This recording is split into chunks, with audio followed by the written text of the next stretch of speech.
ગુજરાતમાં લાલ કેળાની પ્રથમવાર ખેતી. લાલ કેળાએ ખેડૂતને બનાવ્યો લાખોપતિ. કૃષિ ઉત્પાદનો મોટાભાગે ભૌગોલિક સ્થાન અને આબોહવા પર આધાર રાખે છે.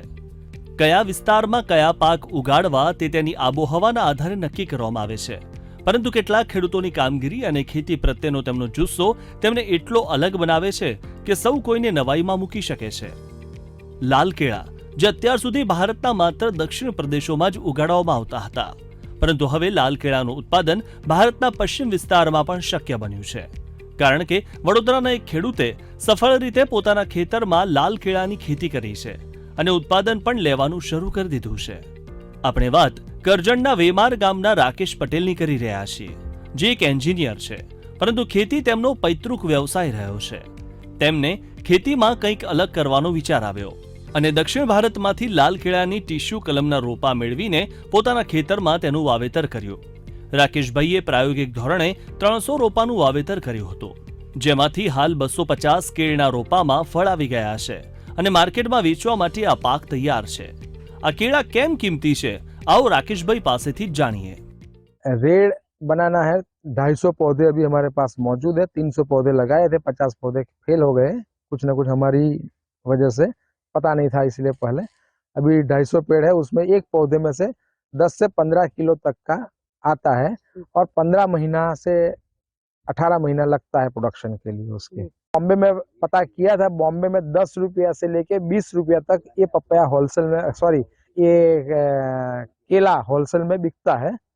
10 रुपये से लेके 20. साउथ में से आती है ट्रक, साउथ में होता है ये बनाना, उधर से हमारा बनाना अभी देखते हैं. जो बॉम्बे भी भेजेंगे क्योंकि 250 है, थोड़ा ट्रांसपोर्टेशन कॉस्ट ज़्यादा लग जाती है हमें. फिर भी देखेंगे तो शायद बॉम्बे भी भेजेंगे तो हमारा भी जो रेट चल रहा है उतना मिलेगा, या लोकल भी बाजार में भेजेंगे.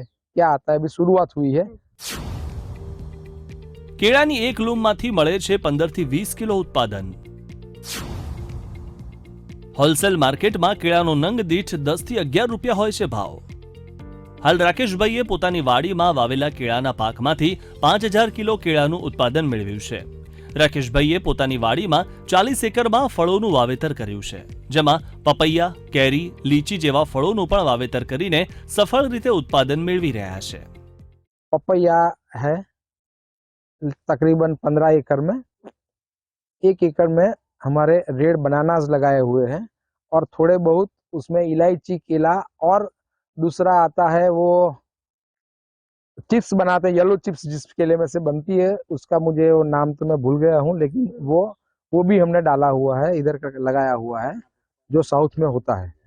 उसके सिवा हमने चीकू, लोगन फ्रूट, एप्पल, चारोड़ी, 25 टाइप्स के अलग अलग तरह तरह के मैंगो लगाए हैं, पपनस लगा है, मौसम्बी के पेड़ लगाए हैं, कोकोनट्स के 2-3 वेराइटीज लगाई हुई है और एक खास एक ब्लैक मैंगो भी लगाया हुआ है जिसमें ब्लैक कलर का मैंगो होगा. एक रेड कलर का मैंगो आता है, वो भी लगाया हुआ है हमने इसमें. રાકેશભાઈ ઓર્ગેનિક ખેતી કરે છે અને આ કારણે તેમના ફળોની અને ખેત ઉત્પાદનોની માંગ પણ બજારમાં રહે છે. જો કે લાલ કેળા અંગે એવું કહેવાય છે કે લાલ કેળા સામાન્ય કેળા કરતા વધુ આરોગ્યપ્રદ છે, જેની દેશના મેટ્રો શહેરોની સાથે સાથે વિદેશોમાં પણ ખૂબ માંગ છે અને આ જ કારણે તેના ભાવ પણ સૌથી વધુ હોય છે. Bureau report, VTV news.